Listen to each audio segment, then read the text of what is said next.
A woman performed a cesarean section on herself with a butchering knife, and both she and the baby survived. That is not the strangest story you're going to hear today. These are 3 real cases where truth left fiction far behind. Section 1. The Dog That Killed with Kindness. June Baxter was 83 years old and fiercely independent. She lived alone in a small house in Atulborough, a quiet town in eastern England. Her husband had passed away 7 years earlier, and she had given their beloved dog to her granddaughter because she could no longer manage the care. But June refused to leave her home. She had emergency call bells installed throughout the house, wired to alert both her granddaughter and local emergency services if anything went wrong. On the morning of June 29, 2025, something did go wrong. Walking down the hallway with one hand on the wall for balance, June turned into the bathroom, slipped on the tile, and scraped her leg against the corner of the counter. Blood immediately began flowing from the wound. June, alone and frightened, pulled the emergency bell cord. 10 minutes later, her granddaughter arrived, bringing along June's old dog. The granddaughter found bandages in the bathroom cabinet and wrapped the wound. While she searched, June lay on the floor petting her dog, who was nuzzling and licking at her, clearly trying to comfort the woman who had raised it. When paramedics arrived, they assessed the wound as minor, no stitches needed. They cleaned it, confirmed June was stable, and left. The granddaughter stayed for a while, then headed home. Everything seemed fine. The next morning, June woke up with a racing heart, drenched in sweat and lightheaded. She called an ambulance herself. At the hospital, doctors discovered a severe bacterial infection that had already spread into her bloodstream. General antibiotics failed. By the time they identified the specific bacteria, June had developed sepsis, a condition where the body's own immune response begins destroying its vital organs. 1 week after a minor bathroom fall, June Baxter was dead. The bacteria was called Pasteurella multicida.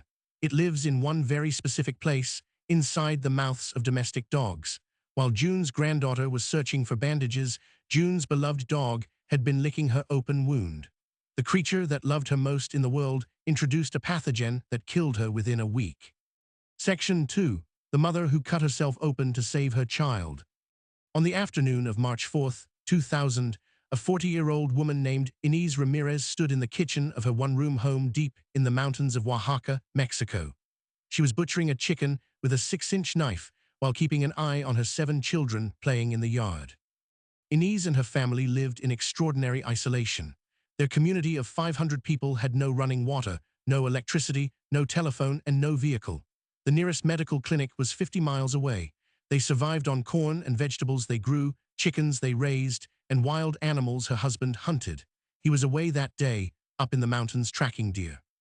While butchering the chicken, Inez was hit by an explosion of pain in her abdomen. It was so intense she doubled over and had to grip the counter to stay standing. After about a minute, it passed. She dismissed it and went back to her work. Isolated people learn to handle medical problems alone.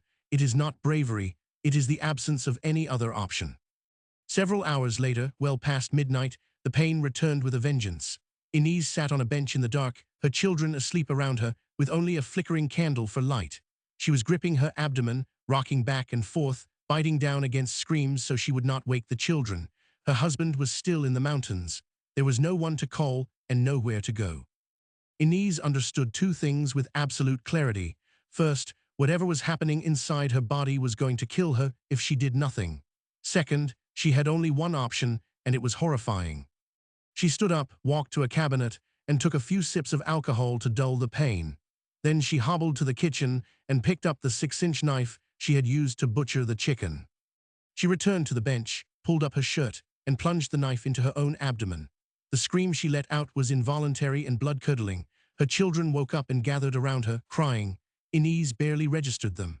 She was dragging the blade down one side of her abdomen to her belly button, then pulling it out, then cutting down the other side, creating a massive vertical incision across her stomach. Then she reached inside herself with her bare hand. Through blinding agony, she found what she was looking for and pulled it out.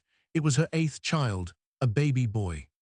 Inez had enough presence of mind to cut the umbilical cord with the same knife before she lost consciousness. One of her older children ran through the darkness to find help. Hours later, when first responders finally reached the remote home, they found both Inez and her newborn son alive. Both made full recoveries. To this day, Inez Ramirez remains the only woman in recorded medical history to have performed a successful cesarean section on herself.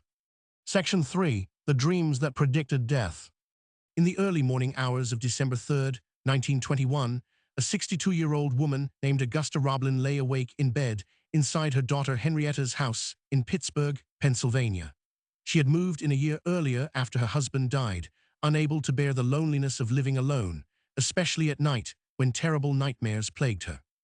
Augusta had a recurring dream that had haunted her for at least a year. The details shifted slightly each time, but the structure was always the same.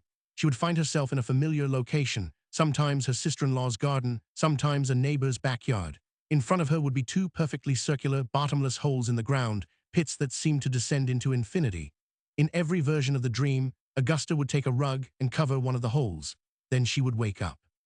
The dream itself does not sound particularly frightening. What made it terrifying was what happened afterward.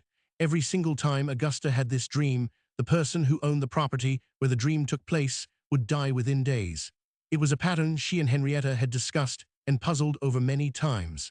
Augusta's nightmare was a harbinger, a signal that death was approaching someone she knew. On this night in December, Augusta had the dream again, but this time it was different in two critical ways. First, she did not cover the hole herself. Instead, two men in dark clothes walked up behind her and stretched a carpet over the other hole, the one next to her. Second, she recognized where she was. She was sitting on the edge of one of the bottomless pits, dangling her feet over the abyss, and she was in the basement of her daughter's house, the house she was sleeping in right now. Augusta understood the meaning instantly. She was not the observer of death this time. She was the subject. The two men had covered the other hole. Her hole remained open, and she was sitting right on its edge. She could not bring herself to tell Henrietta. Over the next few days, Augusta's behavior changed dramatically. She stopped eating. She became withdrawn and disconnected, as if she was slowly drifting into another world. Henrietta noticed, but could not get her mother to explain what was wrong.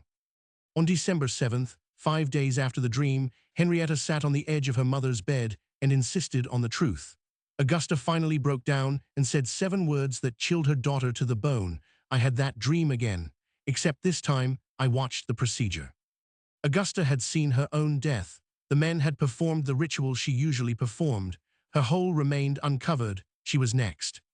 Within 2 weeks of having that dream, Augusta Roblin died of heart failure in her daughter's house. Whether you believe in premonitory dreams or dismiss them entirely, the documented sequence of events is unsettling. Augusta had a consistent pattern of dreams followed by deaths. She recognized the pattern and was able to identify herself as the next subject. She became despondent, stopped functioning, and died exactly as the pattern predicted. Some will say she died of grief or gave up on living. Others will say she saw something real. What nobody can say is that the story is not extraordinary, because regardless of what killed Augusta Roblin, she experienced something that science has no satisfying explanation for.